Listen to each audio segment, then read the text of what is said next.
Good afternoon. Market വ്യൂവിന്റെ intraday മൂഡിലേക്ക് എല്ലാ പ്രേക്ഷകർക്കും സ്വാഗതം. ആദ്യം പ്രധാന തലക്കെട്ടുകൾ.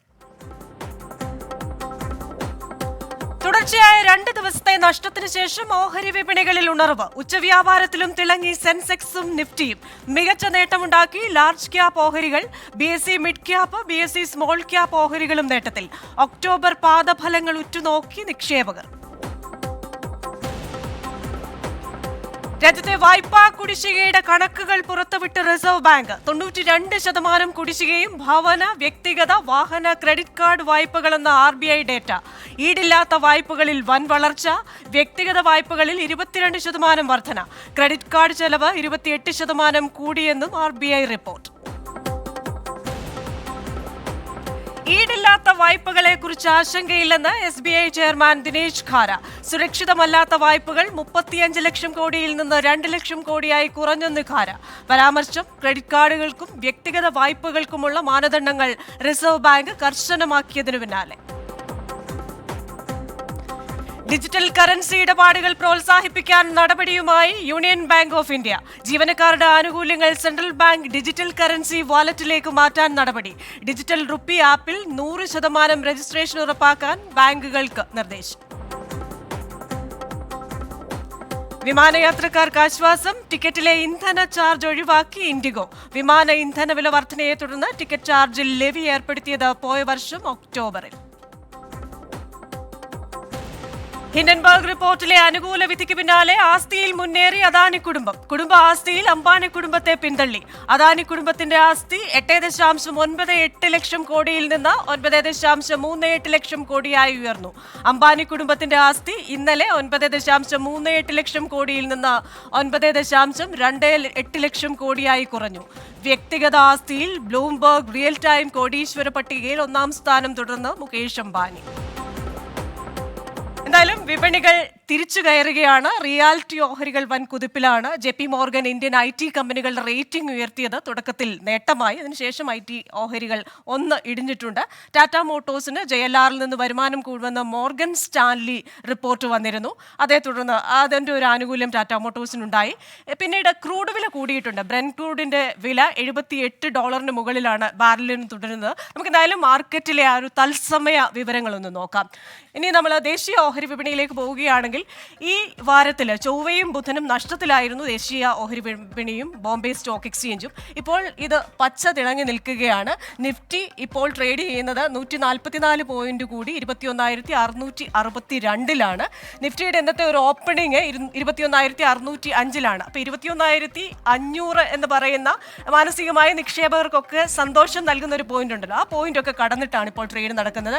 ഇന്നത്തെ ഹൈ എന്ന് പറയുന്നത് 21,672 അപ്പോൾ നിഫ്റ്റി തിളങ്ങുകയാണ്. ഇനി നിഫ്റ്റി ബാങ്കുകളിലേക്ക് വന്നാൽ ബാങ്ക് ഓഹരികൾ കഴിഞ്ഞ ദിവസങ്ങളിലൊക്കെ കൂപ്പുകുത്തുന്നത് നമ്മൾ കണ്ടതാണ്. പക്ഷേ 450 പോയിന്റ് ഒക്കെ കൂടിയിരുന്നു. ഇടയ്ക്ക് കൂടി 48,141 വ്യാപാരം നടക്കുന്നത്. ഇനി നിഫ്റ്റി ഫൈനാൻഷ്യൽ സർവീസസും ഇതേപോലെ തന്നെയാണ്. നിഫ്റ്റി ഫൈനാൻഷ്യൽ സർവീസസും ഒരു ഇടിവാണ് കാണിച്ചുകൊണ്ടിരുന്നത്. അതുകൊണ്ട് തന്നെ ഈ ബാങ്കിങ് ഫിനാൻഷ്യൽ ഓഹരികളിൽ ഒരു പ്രശ്നമുണ്ടോ എന്ന് ചില നിക്ഷേപകരെങ്കിലും സംശയിച്ചിരുന്നു. പക്ഷേ ഇന്നിപ്പോൾ ഇവിടെയും 223 പോയിന്റ് കൂടി 21,479 വ്യാപാരം നടക്കുന്നത്.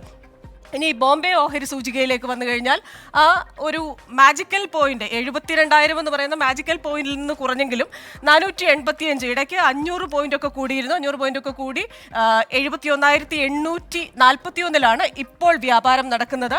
നമുക്ക് ഈ ഒരു ഗ്രാഫ് നോക്കിയാൽ തന്നെ അറിയാം, അത് ഏറി തന്നെയാണ് നിൽക്കുന്നത്. അപ്പോൾ ഇൻട്രാഡേ മൂഡിലും നിഫ്റ്റിയും സെൻസെക്സും എന്തായാലും വളരെ നിക്ഷേപകർക്ക് അനുകൂലമായ രീതിയിലാണ് വ്യാപാരം തുടരുന്നത്. ചില IT ഓഹരികൾക്ക് തുടക്കത്തിൽ ഒരു മുന്നേറ്റം ഉണ്ടായിരുന്നു, അതിനുശേഷം ഒരു ഇടിവ് രേഖപ്പെടുത്തി. ഇനി നമ്മൾ US ഡോളറിലേക്ക് വന്നു കഴിഞ്ഞു കഴിഞ്ഞാൽ ഇന്നലെ US ഫെഡറൽ റിസർവിൻ്റെ റിപ്പോർട്ട് വന്നിരുന്നു. റിപ്പോർട്ടിന് ശേഷം US ഡോളർ കരുത്തിലായിരുന്നു. രാവിലെ നമ്മൾ നോക്കുമ്പോൾ ഒരു US ഡോളറിന് 83 രൂപ 30 പൈസയായിരുന്നു കൊടുക്കേണ്ടത്. ഇപ്പോൾ അത് 83 രൂപ 23 പൈസയിലേക്ക് കുറഞ്ഞിട്ടുണ്ട്. അതുകൊണ്ട് തന്നെ ഇന്ത്യ ഇന്ന് നടത്തുന്ന വ്യാപാരത്തിലൊക്കെ പേയ്മെന്റ് കുറവ് കൊടുത്താൽ മതി അമേരിക്കൻ ഡോളറിൽ. ഇനി നമുക്ക് നമ്മുടെ ഇന്നത്തെ ഗസ്റ്റിലേക്ക് പോകാം. ശ്രീ പ്രിൻസ് ജോർജ് ആണ്, MD DBFS നമ്മോടൊപ്പം ചേരുന്നു. ശ്രീ പ്രിൻസ് ജോർജ്, ആ ഒരു ഓഹരി വിപണി ഒരു തിരുത്തലിന്റെ പാതയിലായിരുന്നു. പക്ഷേ ഇന്നിപ്പോൾ നല്ല കയറ്റമാണ് കാണുന്നത്. 500-ന് മുകളിൽ സെൻസെക്സ് കൂടുന്നു. അതുപോലെ നിഫ്റ്റി ആണെങ്കിലും അതിന്റെ ഒരു സൈക്കോളജിക്കൽ ബാരിയർ, ആ ഒരു ലെവൽ ബ്രേക്ക് ചെയ്യുന്നു. പല ഓഹരികളും, പ്രത്യേകിച്ച് ഈ ബാങ്ക് ഓഹരികളൊക്കെ, ഈ വർഷം ബാങ്ക് ഓഹരികളിൽ നിക്ഷേപിക്കാമോ എന്നൊക്കെ ചോദിക്കുന്ന ചിലരുണ്ടായിരുന്നു. അപ്പോൾ ബാങ്കിങ്, ഫിനാൻഷ്യൽ സെക്ടർ നന്നായി പോകുന്നു. പക്ഷേ ഇന്നലെ ഈ മെറ്റൽ ഓഹരികളിലടക്കം ഒരു ഇടിവുണ്ടായിരുന്നല്ലോ. അപ്പോൾ ഇന്നത്തെ ഒരു ഇൻട്രാഡേ മൂഡ് എന്ന് പറഞ്ഞാൽ? Good afternoon Christina. Intraday mood വളരെ പോസിറ്റീവായിട്ട് തന്നെയാണ് നിൽക്കുന്നത്. ഇപ്പൊ നമ്മൾ ഒരു മാർക്കറ്റിന്റെ ഒരു ആംഗിൾ നോക്കുമ്പോൾ ഇന്ന് രാവിലെ മാർക്കറ്റ് ഓപ്പൺ ചെയ്തത് തന്നെ ഒരു ഗ്യാപ്പ് അപ്പിലാണ് 100 പോയിന്റോളം. അവിടെ നിന്ന് പക്ഷേ മാർക്കറ്റ് വീണ്ടും കൺസോളിഡേറ്റ് ചെയ്ത് ഒരു 50 പോയിന്റോളം നിഫ്റ്റി മുകളിലേക്ക് പോയി. അതായത് 21,650 ലെവലിലേക്ക് പോയി. അവിടെ ഇപ്പോൾ ട്രേഡ് ചെയ്തുകൊണ്ടിരിക്കുകയാണ്, 50-60 ലെവലിൽ ഇങ്ങനെ ട്രേഡ് ചെയ്തുകൊണ്ടിരിക്കുകയാണ്. പക്ഷേ മാർക്കറ്റിൽ ഒരു ഹെവി സെല്ലിങ്ങോ താഴേക്ക് വരുന്ന ഒരു സിറ്റുവേഷൻ ഇതുവരെ കണ്ടില്ല ഇന്നത്തെ ദിവസം. കഴിഞ്ഞ ദിവസങ്ങളിലെ ട്രെൻഡിൽ നിന്ന് കുറച്ചൊരു വ്യത്യസ്തമായിട്ടുള്ള ഒരു ട്രെൻഡാണ് ഇന്നുള്ളത്. കഴിഞ്ഞ ദിവസങ്ങളിലൊക്കെ 2-3 ഈ ഇയർ 2024 തുടങ്ങിയതിന് ശേഷം മൺഡേ തൊട്ടുള്ള 3 ട്രേഡിംഗ് ഡേയിലും മാർക്കറ്റ് താഴേക്ക് എന്നുള്ള ഒരു രീതിയിലായിരുന്നു, ഒരു കറക്ഷനിൽ തന്നെയായിരുന്നു നിന്നിരുന്നത്. ഇന്നലെ ആ കറക്ഷൻ വളരെ സ്ട്രോങ് ആയിട്ടുള്ള ഒരു കറക്ഷൻ ആയിട്ട് മാറുകയും ചെയ്തിരുന്നു. ആ ട്രെൻഡിൽ നിന്ന് കുറച്ച് വ്യത്യസ്തമായിട്ടാണ് ഇന്ന് നിൽക്കുന്നത്. ഇന്നത്തെ മാർക്കറ്റിന്റെ ഹൈലൈറ്റ് എന്ന് പറയുന്നത് ഈ റിയൽ എസ്റ്റേറ്റ് സ്റ്റോക്കുകൾ, ഇപ്പൊ DLF, Godrej property, prestige estates, അങ്ങനെ നിരവധി റിയൽ എസ്റ്റേറ്റ് സ്റ്റോക്കുകൾ വലിയ തോതിലുള്ള ബൈങ് കാണുന്നു എന്നുള്ളതാണ്. അവയെല്ലാം പുതിയ ഹൈയിലേക്ക് പോയി. അതേപോലെ തന്നെ അക്രോസ് ദ ബോർഡ്, ഇപ്പൊ ബാങ്കിങ്ങിനെ പറ്റി താങ്കൾ നേരത്തെ സൂചിപ്പിച്ചു. ബാങ്കിങ് ഓഹരികളെ പറ്റി ഒരു സംശയവും വേണ്ട കേട്ടോ. ബാങ്കിങ് ഓഹരികളിൽ പലതും ഇന്ന് നല്ല രീതിയിലാണ് മാർക്കറ്റ് പെർഫോം ചെയ്യുന്നത്. ഒരു ദിവസം കഴിഞ്ഞ 2-3 ദിവസങ്ങളിൽ ചെറിയ കറക്ഷൻ ഉണ്ടായെന്നുള്ളതൊക്കെ ശരിയാണ്. പക്ഷെ നല്ല ബാങ്കിങ് ഓഹരികൾ, ഇപ്പൊ ആക്സിസ് ബാങ്ക് അല്ലെങ്കിൽ ICICI Bank, State Bank of India പോലെയൊക്കെയുള്ള മികച്ച ഓഹരികൾ ഇപ്പോഴും വാല്യുവേഷൻ വൈസ് അങ്ങനെ വലിയൊരു ഹൈ ലെവലിലൊന്നുമല്ല, മാർക്കറ്റിന് മുകളിലേക്ക് പോകാവുന്ന ഒരു ലെവലിൽ തന്നെയാണ്.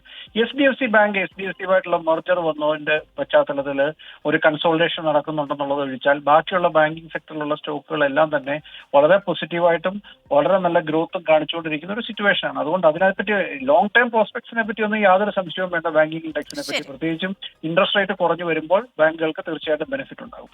ഇന്ന് കാണേണ്ട കാര്യം എന്താണെന്ന് ചോദിച്ചു കഴിഞ്ഞാൽ, ഇന്നത്തെ ഉച്ച കഴിഞ്ഞത്തെ സെഷനിൽ ഇൻട്രാഡേ ബേസിസിൽ ഒരു പ്രോഫിറ്റ് ബുക്കിംഗ് ഉണ്ടാകുമോ അതോ വീണ്ടും ഒരു ഹൈയിലേക്ക് പോയി മാർക്കറ്റ് ക്ലോസ് ചെയ്യുമോ എന്നുള്ളതാണ് എല്ലാവരും വാച്ച് ചെയ്യുന്ന സംഗതി.